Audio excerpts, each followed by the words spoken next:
everyone, this is Amanda Borchel-Dan. And I'm Jessica Steinberg, your host for Times Will Tell, a weekly podcast from the Times of Israel.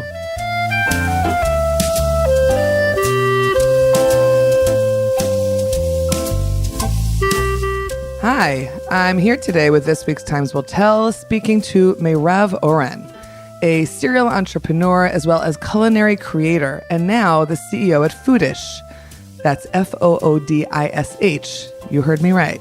The new culinary arm of Anu, the renovated and rescaled Museum of the Jewish People, formerly known as Beit Hatfutsot. Listeners, you may remember it as that museum with the models of synagogues from all over the world, which are still there, here, upstairs.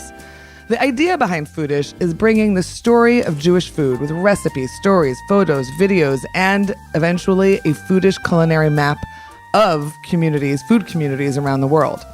There are podcasts too, hosted by Merav with chefs and celebrities and their relationship to food. I first met Merav through Open Restaurants, the urban culinary festival that she founded, first in Tel Aviv, then expanded to Jerusalem, with chef meals and food tours and all kinds of culinary activities that introduce people to the food around them. Today, I'm with her in the Foodish offices at Anu to talk about this new effort and what it is all about. Hello, Merav. Wow. Hello, Jessica. Thank you for this opening. Sure. Merav and I usually are on WhatsApp together, and I don't know the last time we saw each other, certainly well before this pandemic. So it is lovely to be with you. Yes. Thanks for having me. So Merav is usually used to being the one on my side of the microphone in the last bunch of months, interviewing really quite a host of people. We'll talk about that in a little while. But first, let's really talk about Foodish. As I said, Merav, you are the CEO of this big endeavor. How is it going? Okay, so first of all, I think it's one of the most exciting from the phase of like moving, touching thing that I've ever done in my life. As I told you when we went down the stairs, it's much bigger than Open Restaurants because it has a value and sentimental, I don't know the word for it, that moves me, a place for me. Yeah. Mm-hmm. But you know what? I want to ask you a question before we start. Sure. Is there one Foodish, which is your favorite Jewish food dish that reminds you of home, reminds me of your grandparents, that makes you, feel like that a bit? There's a lot of things like that, but I would say probably my most Jewish food that I love is herring, which was introduced to me by my very dear departed dad. He introduced, as a little kid, I learned how to love herring, which is not an easy food to love, let's be honest. Amazing that as a kid you loved it. But you know what? That's what Foodish is all about. It's about memories. It's about connecting us all through food. Okay, food is not our target. It's our platform. It's what makes everybody connect together to their Jewish identity, to their Jewish culture, to the beyachadness. So this is what Foodish is all about. I'll say a few words how it all started, okay? Please. I was as a part of it's called the Digital Advisory Board of the museum, as a volunteer. It was about 3 years ago. And one of I think the second or third meeting I was a part of, we thought all of us together, the museum, Anu Museum, it was Beit Hatfutsot, then it wasn't even Anu, deals with Jewish identity through a lot of verticals, right? From photos and genealogy and music and so on. And we were saying, okay, what is our next big thing? What connects everybody together? And the museum should, take over and start working on it. And of course, around the table, everybody said food, of course. Yeah. So we all decided that food would be the next thing. And we started just researching it at the beginning. We didn't have even Foodish, not the name, not anything. And we started a very big research, global one, seeing what there is around the world about Jewish food. Of course, we found that there are so many, not tens, hundreds of projects, amazing ones, really. And we were wondering what will be the zavit, the angle that we want to take. Right. And we wrote a very long, of course, a work plan. Yeah. And we said, okay, now after we think what we should do, we had these 6 amazing ideas. Let's do roundtables and, do these events in Israel and abroad and see what our audience think about it. Looking for, right. Only that happened in March 2020, which we all remember what happened that day, that month, and that day. Yeah. March So- 13th, that day. Yeah, exactly. I was supposed to be in New York, as a matter of fact, in March, I think 15 or something. Never went there, of Crazy. course. So what we decided to do is we did the round Open tables. restaurant. It's natural that you would say that. Yeah. It's okay. We did the round tables online and started conducting really questionnaires and also on with a lot of strategic work, really seeing what we want and think we should do. And what also happened at the beginning of COVID, as you probably saw, everybody was cooking at home, uploading their challahs on the, on the Instagram. Feeling how they want to connect to their families, because really, the families were away. You can see your parents, your grandparents, and so on. You couldn't have Friday night dinner together. Sure. If you had been. Right. Mm-hmm. So we understood we have to do a digital platform, and this is how it all started.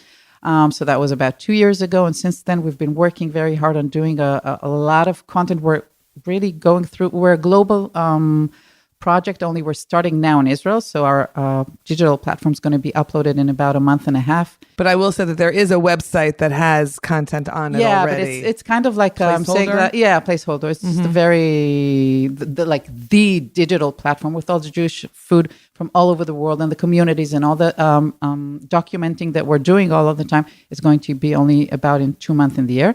What we have been doing, of course, except for working on the content, is doing a lot of offline activities, events in the museum and pop-ups outside. And No, I wanted to ask you, I want to go back to a point you just made us about documenting. Talk to me about that process. What does that mean? Okay, so I'll tell you, one of the things we're doing, we're going to families all over Israel from all kinds of food communities. I'll tell you a very moving, sad story. We went to this amazing woman. Her name is Alice. We were there about, I think, 3 weeks ago or a month ago, and we documented her doing this kind of a meat pie in her home. She's Moroccan, and it's very, very, it's something that nobody makes anymore. Wow. And Yonit, our chief editor, went to her home and documented it and so on.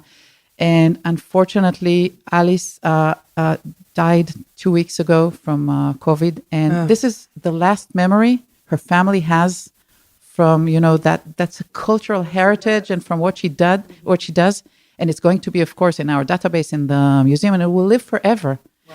Like, we feel what we do, like people have treasures in their home, and we help them keep it for the next generations. So what happens to Alice's meat pie, for example, which is called, do you remember what it's called? Megillah. Yeah, Megillah's name. Brains. Brains, yeah. It's something brain. that nobody makes anymore. Okay, yeah. So tell me a little bit about what happens. So Yonit goes and she documents it. Yeah, and it's going to be as a part of, it's going to be for a video, pictures, what do you call it? Stills? Katava. An article. An article, yeah, and it will be That's a part what I'm of here for. I'm here as your as your translation. Yeah, I'm sorry. I forget some good. words. Okay, so it's going to be as a part of the website. The digital platform is going to have two parts. Okay, one is, we call it the magazine. It's content that we curate and create, and that is going to be on that part. And the other part of the website is going to be, we call it now the town square. Okay, that people, it's user-generated content, and everybody can upload their content. And of course, as I said, it's going to be when you open your mishtamesh, your user in the website, will ask you what kind of food communities do you want to join. Are you from, you want to join the Lebanese food community, Mitzri, Egyptian, and so on. You cannot imagine what amazing things we're finding out. Wow. So is that how you find your people, because they are joining, or like how did you find Alice, for example? We have tahkiranim, you have researchers. Yeah, we do research, of course. This is part of our job. What does that mean in essence, in terms of Foodish? What does that research process mean? We're looking for people, for people that are interesting, that do food that people don't do anymore. Like, I'll tell you, let's talk about the Lost Pastries Festival, because it's a great, I think, way to understand. The Lost Pastries Festival. Yeah, we found 9 different home bakers that make 9 different pastries that no one makes anymore from 9 different kitchens, okay? So there was the sabaya, Yemenite sabaya, or the love cake, the Persian love cake, or the or the karavish Lebanoni, the Lebanese karavish. Now, these are amazing. What's a karavish? Karavish, okay, it looks like, what ma'amul is? Yeah, It looks like ma'amul in a way. A date. It's date inside, filled. yeah. pastry? But this is not dates, it's other Okay. stuff. But on top of it, there's like meringue. But in the meringue, there's hell. I swear I took a bite and it's one of like, I took a bite and I said, oh my God, I've never tasted something like this. Wow. Really. Now think there is 9 different pastries that no one makes anymore. And for 10 days, we connected each home baker to a boutique pastry bakery. Okay. Wow. So for 10 days, you could buy Yemenite sabaya in Bar Lechem in Tel Aviv. You could have bought for 10 days the Persian love cake in Keren Kadosh in Jerusalem. You could have bought the karavish, the Lebanese karavish in Nordino. It was really, I think, an amazing thing. Now, of course, when you bought it, you got the recipe, you got the story, you got these postcards in the bakery. And I don't know if you've seen it or not. It got so much press, and I clearly missed writing about this. Okay, I'm next I'm time. hiding my Sorry. face. Okay. Yeah. But what it did, I think it החזיר לחיים. It brought it back to life. It brought back to life. Sure. These stuff. Wow. So this is what we do, and of course now you can go into our website. Even the placeholder now has this, and see these 9 different pastries and the stories of the people that made them and.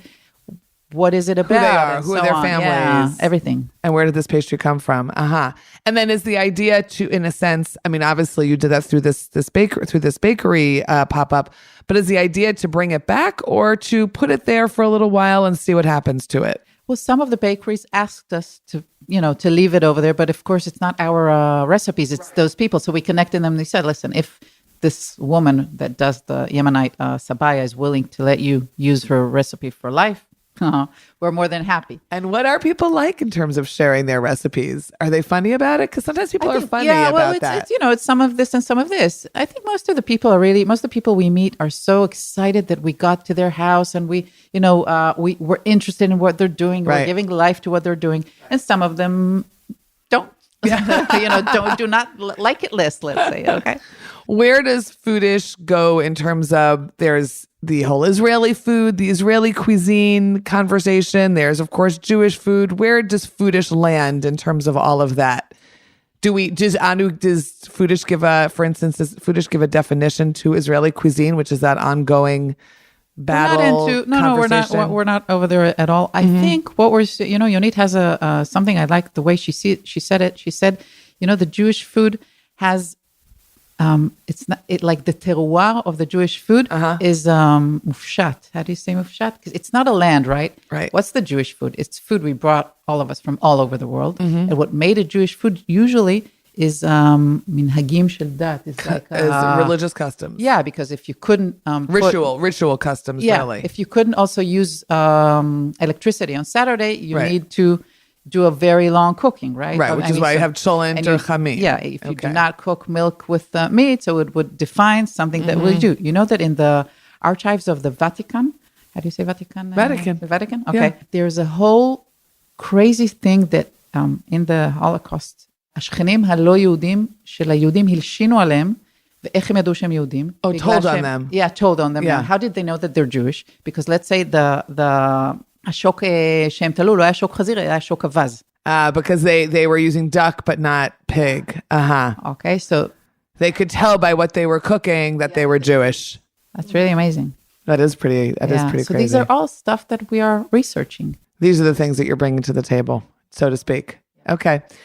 So I'm wondering what the most surprising part of this process has been that you've been involved in for really 2 years, more in a sense. For me, there's not one person even that I told them about Foodish and did not say, oh, wow, this is so, it like touches everybody. Now, before I'm a culinary, as you said, creator or entrepreneur or whatever, and I did a lot of work in the culinary field, and I really kind of know most of the people, as you know. Some of them are, okay, let's do stuff together. Some of them are not. When I come with Foodish, I swear, there's not one person that said no to me. Everybody that hears about Foodish says, listen, this is so amazing. It touches everybody. Because as I told you at the beginning, when I ask you about what's your something that reminds you of home, everybody has it, Everyone has it, right? Food touches all of us.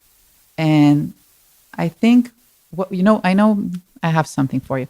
We had every Friday an event here in the museum, every last Friday of the month, an event. And at the end of the event, it's called Kitchen Tales, and people talk about, we brought different people to talk about their kitchens, from Chaim Cohen to Avivit Priel to all kinds of kitchens, Jewish food and so on. And at the end of every event, we ask people, okay, is there any questions? And so many hands are raised and they have nothing to ask. They want to tell. Yeah. And they stand up and they say, listen, in my house, we did like this and this. My grandmother used to do this. People need a place to share their food experiences, their memories, their food experiences. And we were shocked in a way, really. We did this event about Jewish Saloniki food. Yeah. And this guy came to the event. From Greece, everyone. Yeah, from Greece, sorry. And this guy came to the event and he brought from home a book about his recipes from Saloniki and so on. So people are so touched by it. And we really feel that they need a place to share. So we're waiting for our platform to be up in the air because this is going to be the place. The whole idea of Foodish is shitufei pula. It's cooperation. Cooperation with everybody, collaborating, giving the place to everybody to join our train, I call it. And the end of the day, listen, the ANO is the biggest, largest Jewish people museum in the world. It touches hundreds of thousands of people every year, all over the world. It's a global museum, okay? It's not only Israeli, it's not only American, it's all over the world. We're talking now to people in Turkey and in South Africa and in Paris and everywhere. And we want to hear the stories from everyone. Do you feel like Israelis are still doing Friday night dinner? Totally. They're like, even on my podcast, if you've heard, maybe one or two are not doing it. And it was like Tomial, because he's that was very touching. Yeah. So just to tell listeners, Asaf Granit, who is really a food celebrity, who started the chef in Israel, really, has a Michelin-starred restaurant in Paris, as well as very, very successful and fantastic restaurants here in Israel. So he spoke about, on your podcast, Merav, he spoke about the fact that he doesn't really gather with his greater family for Friday night dinner or for holiday meals, but he does a Rosh Hashanah meal with his fellow Israeli staffers and his non-Jewish Parisian staff, and that he and his two Israeli counterparts cook it for them, and they do apples and honey, and they do the blessings around the table. And I thought that was pretty amazing in a sense, because he's experiencing diaspora, of course, in a very different way. Right. Maybe that's what it is. Maybe it's a question I'm asking you about diaspora. Does the fact that we are really a melting pot here, how does that change people's food experiences and food history? For instance, you have Alice, who was making her meat pie and no one was left to make it. On the other hand, you've got people from Eastern Europe married to people from the East, and they are melding together all these different food traditions. And what does that do then? That creates, I guess, Israeli cuisine. Maybe I've answered my own question, but I don't know. Maybe you have another thought about it. I agree with you. I still think, though, that the Shabbat dinner is still, at least in Israel, the strongest, I think, minhag. Custom, yeah. Most of the people really celebrate it. It doesn't matter how, as you said. With kiddush, without kiddush, with challah, no challah, whatever they eat, doesn't matter. Right. Everybody's around the table. It's I did a podcast yesterday with Guri Alfi, and we spoke about the Shabbat dinner. And Guri Alfi is an actor, everyone. Yeah. Comic actor, yeah. And we spoke about his Shabbat dinner, and he said, we do kiddush. And now he's not religious and not anything, but he said, there's something about the kiddush that everybody's around the table and they really want to eat, but you say, okay, no. Let's stop for a minute. Right. We're all together here, the whole family. It's the only time the whole big family is around the table. Let's give it 2 more minutes.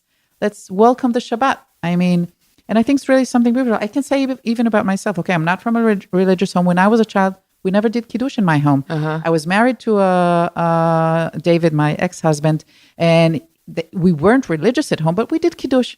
And now, even after we're divorced, I do a kiddush with my kids. My daughter does the kiddush. Now, is it religious? No, it's not. It's a custom, and I love it. It's a ritual. It's a ritual, yeah. And I love it that we do it on Friday night. It's something, I really like it. When I was in New York, I did the kiddush myself. Oh, really? Really?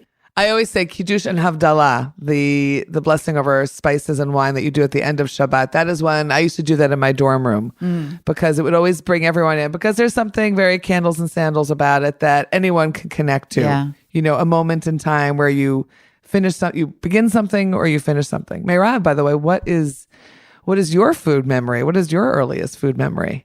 What kind of family did you grow up in, by the way? Okay, so I grew up in a family that did not really cook. Food was not a big thing in my Where were your house. parents You know, from? it's amazing that everybody thinks I'm this huge foodie But because no. of open. Before open restaurants, I never ate in all those chef restaurants and nothing. Today, of course, I love Right. it. But I grew up. My parents they were born in Israel, and I'm Ashkenazi. But I can tell you my maybe two food memories. Okay, one is a dish called kubate. Never know. We never found who makes it except for our family. It was this like batzeh kalim. Phyllo dough. Yeah, phyllo dough with tomato, potatoes and onion and pitrio, champignon, mushrooms. Yeah, it was very good, and it was this big Like a pie? No, like a In a casserole dish. meruba, A square. a square one. Okay. It was cut into small squares, and when we were a child, my sister thought that it was kubate because it was ribu. I don't know how it has nothing to do with it. That's so nobody funny. knows. Yeah, but nobody knows where it came from. So we're trying to trace that, which is amazing. Yeah, my aunt said that she thinks it's a Bukhari, but we didn't find anything around it, so we're still tracing it. Okay. But it was every Friday night at my grandmother's home. This is our This So is it really our, was yeah, very this is much definitely tradition. Very tradition. Every Friday night, this is what we ate. It could have been one of those things where she made it and the kids liked it, so she said, Yeah, "Yeah, it I'll worked. make it Let's every do week." maybe. That's what my mother always said. Yeah. And the other thing I remember is my other grandmother on the other side, my dad's mother. She did eggplants. It was the chatzilim shel savta, the grandma's, and it was like very, very, very thin. And she had this amazing recipe. And me as a child, I remember myself coming to her home, standing next to her, and she taught me how to do it. How to do it. And I wrote it down and so on. I never did it because it's so much work, but she taught me how to do it. So one day, if I will not be lazy, I will probably make it. Right. Nice. So yeah, Those are your culinary traditions. Yeah, I like it. my memories. I think it's really all about memories. That's Right. the thing. No, I think you're right. And It's know not what's even something tradition else? necessarily. Today, when I talk about around foodish, I talk to people all the time. Everybody talks about their memories, right? And now sorry to say, but I'm not a great cook. And my children, I even talk to them about it. Now that I'm in foodish, I say, listen, when you grow up, what will you remember? What will that you I say? Bought couscous from this neighbor that does an amazing couscous? Or will... But and you they knew said, to buy know the what? amazing couscous. Yeah. That one. And also, I really put more time into it because I understand really how much it's connected to the memories you will take from home. And today, my Shabbat dinners with my kids, really, they look different. Interesting. Yeah. It made me really do a change in my own life, in my own Way habits. and your way of doing things. Yes. Interesting. Talk to me about food trends. Israelis are, here, I'll give you an example. I wrote an article earlier this week about a British food writer who wrote about ancient wheats in Israel. And then literally the next three people I spoke to, including Joan Nathan. Yeah, she just talked to me about She it. just said to me, I'm coming and I really want to research ancient grains. And then I spoke to someone else and they said, yeah, I'm really thinking about einkorn right now. And emmer wheat. I laughed because 3 days earlier, 7 days ago, fine, I'll be really honest, I really had never heard of einkorn. And now I'm thinking about putting it into my breads that I make. So how much is Foodish going to deal with that? Is that something that's in the offing about Israel and food trends? And then there's, of course, food tech, which is a whole other area of, culinary, the culinary table and what we're trying to do to change it. I think what we're basically doing is connecting the past to the future in everything we're doing. I must say this is more of Yonit's part as her... Yonit's the culinary... כמו חוקר, researcher here. She's sitting, by the way, in the office next to Merav. As I said, she's our chief editor and she's the content manager. And this is what she's been doing for years and years. She's super professional at it. And I'm really happy she's the one next to me doing this stuff. Yeah. But if I can say, like from the top, this is what we're doing. Okay. Connecting the past to the future. And on one deal is doing really collecting and documenting and doing all the posterity. How do you say it? Posterity of the stuff that are from old times. And we're building also, we have a lot of plans. I'm not sure I want to talk about all of them now, but regarding the future. And as you know, Joan Nathan's coming here next week. We're very glad and proud that she's on our advisory board. And we're going to run with her all over the country and meet all kinds of people, from the food tech on one hand to the very old stuff on the other hand. And she is excited. Yeah, we all are. We all are. I was supposed to be with her, and you know the story probably. I was supposed to go with Guy Pianist. Right, he said you said at the beginning of that podcast. To cook with her in New York, thanks to COVID, and then the missiles, we didn't go. And that was 2020. Yeah. Because I laughed with her yesterday because I had dinner with her in March, at the very beginning of March in Washington. Wow. And she spoke about this trip. It was like March 2nd. It was literally 2 years ago today. Yeah. And the 3 times it was supposed to happen. Craziness. I just spoke to the guy's producer yesterday, and I told her, listen, we have a date. She said, no, you're laughing, right? Well, you mean you're still planning to get to New York? I said, yes, of course. We're not giving up on that plan. She said, I have to see it happen. I told her, we're optimistic and it will happen. Because as you've been saying, food, even Guy Pianist, who interviews all the celebrities in the world when it comes to food. Listen, he's been cooking for 20 years from Joan's books. He's Amazing. kind of her fan. Yeah. So this is what started this whole connection. What have you said? You did or he did about it? It's sort of like the Julia Child phenomenon. Yeah, totally. That's Joan. Following her. Joan is really... She is the Jewish Julia Child. So for you, and I just want to wrap this up by, it's very interesting to me that you are not yourself a foodie. So what is it then for you? I mean, what brought you to open restaurants and then to that's Foodish? A whole story. I'll say it very quick. Okay, I'm an entrepreneur, as you know. And what brought me to open restaurants is I had breast cancer in 2012. And after each chemo treatment, I used to go with my ex-husband to a restaurant and sit down. And you know how you get the plate, everything's so plated and beautiful and quiet. And I knew, because I'm a producer in my heart, I knew that just, behind the corner at the kitchen, there's like a war right now, right? Everybody's like, everything's so I'm crazy and so on. And I was curious what's going on in the kitchen. And open restaurants started as a sneak peek to the restaurants and to behind the scenes of of my favorite restaurants. I remember to Mati and the Ruti Brudo, and I said, listen, I just want to be a fly on the wall in the brasserie. That Zal, when there was the brasserie, which is open for 24 hours, 7. Yeah, I'm very blessed now, right? So it started as having people take a tour in the kitchens of the restaurants, meeting the chefs and learning their secrets. It started as a small pilot in Jaffa, like 15 restaurants. It was so successful that, as you know, it grew and grew and grew. At the end of the day, it was like 120 events and activities in 5 days with 40 journalists and bloggers from all over the world coming and writing about it. So I became a foodie, but I was never that. It all started.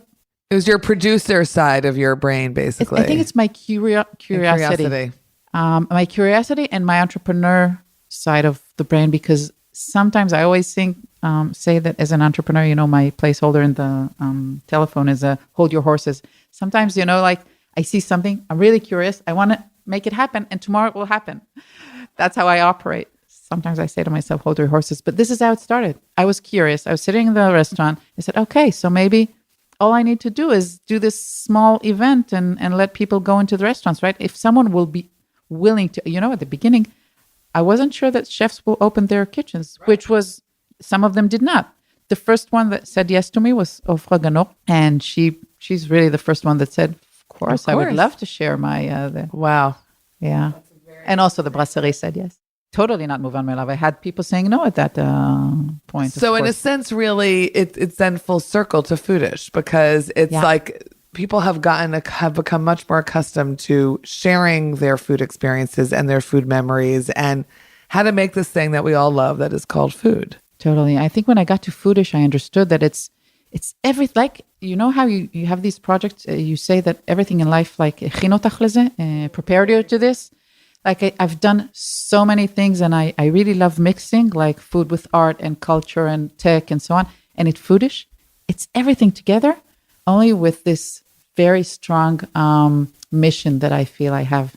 So it's much stronger than me in a way. I really feel it in my heart. It's something, as I told you now that it's my day job, it's like something that I feel committed to tell the story through the food, tell the Jewish story through the food. This is what I think we're doing here. Good. Merav Oren, we wish you so much luck at Foodish, and we Thank will you. continue following what you're doing. And thank you, Jessica, for having me. It's been great. Okay. Thank you for being with us at this episode of Times Will Tell. Thanks so much for listening to Times Will Tell from the Times of Israel, and thanks to our producer, Gilad Brownstein. Please subscribe wherever you find your podcasts and check out our daily briefing news show every Sunday through Thursday. Like what you hear? Consider rating us on Apple Podcasts or Spotify to spread the word. Until next week. Shalom.